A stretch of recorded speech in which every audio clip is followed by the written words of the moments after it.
जिन्हें हम लोग कहते हैं माननीय काशीराम साहब, उनका आज स्मृति दिवस है 15वां, तो उनको याद करते हुए क्योंकि मैं उनसे कई बार मतलब 2 बार मेरी जिंदगी में मैं 2 बार पर्सनली मैं उनसे मिली हूँ, तो मैं उनको याद करते हुए मैं अपनी वाणी को शुरुआत करती हूँ। और मैं उनसे बहुत ही प्रेरणा लिया था कि जब गुजरात के अहमदाबाद में काकरिया जो है, यहाँ पर गुजरात के कुछ साथी है, तो जब हम उनके साथ में एक बार कार्यक्रम था काकरिया में, तो हम बहुत सारे लोग उनके साथ में उस कार्यक्रम में मेरे पिताजी भी थे, मेरे पिताजी और सोमैया साहब और बीके केनिया जी भी हैं यहाँ पर, बीके केनिया जी और हम बहुत छोटे थे, मेरे ख्याल से मैं बहुत छोटी थी, मुझे उम्र का मुझे जानकारी नहीं है। तो हमारे सारे लोग जो है, जैसे अभी मेश्राम साहब जब आगे चलते हैं हमारे साथ में, तो मेश्राम साहब सबसे पहले होते हैं और हम लोग उनके पीछे पीछे भागते हैं, लेकिन मेश्राम साहब चल रहे होते हैं, हम लोग उनके पीछे पीछे भागते हैं, क्योंकि हमको उनकी स्पीड की तरह ज्यादा भाग नहीं पाते। तो हमारे जो नेता थे माननीय काशीराम साहब, वो भी चल रहे थे, लेकिन हमारे जो सारे कार्यकर्ता थे वो भी उनके पीछे पीछे भाग रहे थे। और मैंने भी बीएसपी का झंडा लिया था और मैं भी बीएसपी का झंडा लेके उनके पीछे पीछे भाग रही थी। तो इसमें ऐसा हुआ कि माननीय काशीराम साहब हम लोग चल रहे थे और उसमें एक कुत्ता, जो कुतिया होती है, वो अपने 4-5 पिल्लों को लेकर जा रही थी। तो ये मेरी नजरों के सामने की घटना है, इसलिए मैं बता रही हूँ कि वो जो कुतिया थी अपने 6-7 पिल्लों को लेके जा रही थी और बीच में एक नाला आ गया। तो जैसे ही नाला आया तो वो जो कुतिया थी वो नाला को कूद गई, क्योंकि वो तो मतलब उसकी उम्र उस बच्चों से तो काफी है, इसलिए वो कूद गई। लेकिन जो पिल्ले थे वो नाला पार नहीं कर पाए। पिल्ले क्या हुआ, एक एक करके अंदर गटर के जो नाला था उसमें गिर गए। अभी ये सारी की सारी घटना जो है हम लोग चल रहे थे और सभी लोग नजर देख रहे थे। तो माननीय काशीराम ने और हम सभी ने देखा कि जो कुछ पिल्ले थे, वो कुछ पिल्ले उस कीचड़ के अंदर एंजॉय करने लग गए, कुछ पिल्ले थे वो सो गए और एक पिल्ला जो था वो बाहर कूद रहा था, ऐसे कूद रहा था बाहर निकलने के लिए।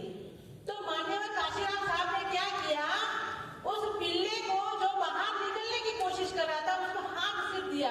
वो पिल्ला क्या किया, माननीय का हाथ का सपोर्ट जैसे ही मिला, वो उसके माननीय काशीराम का हाथ का सपोर्ट देके पिल्ला बाहर निकल आया।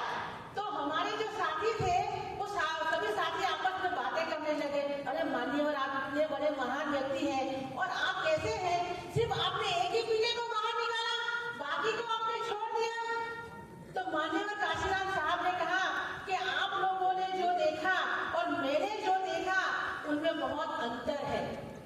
तो क्या अंतर है कि मैंने जब देखा कि उस गटर के अंदर जो नाला था उसके अंदर जो 6-7 पिल्ले गिर गए थे, उस पिल्लों में 4-5 जो 4 पिल्ले थे वो गंदगी जो थी उसका एंजॉय कर रहे थे।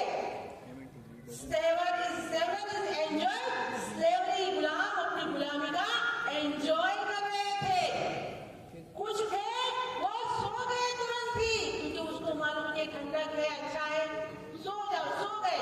लेकिन एक ही ऐसा पिल्ला था जो संघर्ष कर रहा था और बाहर निकलने की कोशिश कर रहा था। जो बाहर निकलने की कोशिश कर रहा था, मैंने सिर्फ उसको हाथ दिया है और उस हाथ का सपोर्ट लेकर वो बाहर निकला। तो हमारे लोगों को भी मैं कहना चाहती हूँ कि हमें भी इस भारत देश के अंदर हमारा जो भारत है वो भारत को इन ब्राह्मणों ने, इन मनुवादियों ने, इन जनोधारियों ने कीचड़ का बना दिया है, गंदगी का बना दिया है। और हमारे कुछ लोग उस गटर के अंदर पड़े हुए हैं और उसमें से निकलने की कोई भी उनकी विचारधारा नहीं है। पढ़े लिखे डॉक्टर, इंजीनियर, वकील, IAS, IPS, यहाँ तक कि CM, PM, यहाँ तक कि राष्ट्रपति तक बन गए हैं, लेकिन उस कीचड़ में से कोई निकलने का प्रयत्न नहीं कर रहा है। लेकिन जो निकलने का प्रयत्न कर रहा है वो वाम से भारत मुक्ति मोर्चा और बहुजन मुक्ति पार्टी के साथी कर रहे हैं और उस साथियों को निकलने का काम बाबा मेश्राम साहब को सपोर्ट देके कर रहे हैं।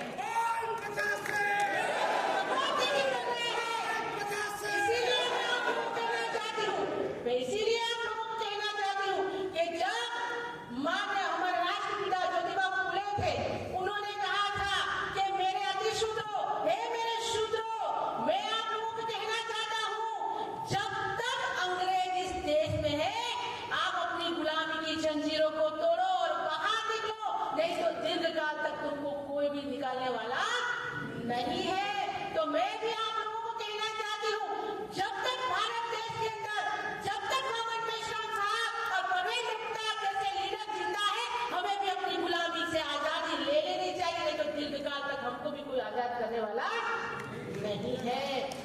हमें करना होगा, नहीं तो हो सकता है हम लोग ऐसा कहते रहते रखते रहते, लेकिन माननीय काशीराम साहब ने कहा था हो सकता है और हो सकता है। जो नहीं हो सकता है ऐसा सोचते थे, उनके अंदर जिज्ञासा पैदा किया, उनमें से नेता पैदा किया और उनमें से ही नेता को सीएम बनाया और सीएम बनाकर उत्तर प्रदेश की गद्दी पर बिठाया था।